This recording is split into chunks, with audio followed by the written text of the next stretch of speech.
కానీ cochlear implants almost I think hardly ఒక 7-8 ఏళ్ల నుంచే బాగా వాడుకలోకి వచ్చిందంటారా మనకి తెలుగు రాష్ట్రాల్లో?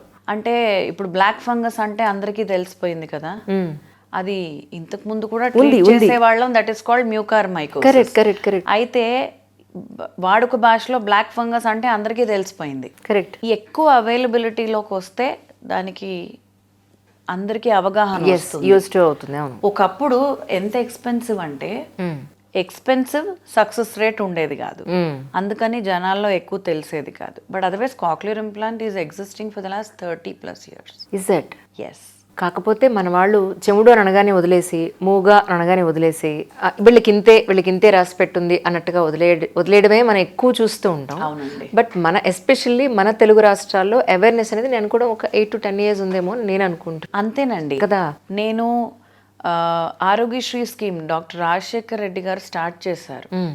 ఆరోగ్యశ్రీ స్కీమ్లో మోర్ దెన్ 500 పిల్లలకి ఫ్రీ కాక్లియర్ ఇంప్లాంటేషన్ సర్జరీస్ చేశాం.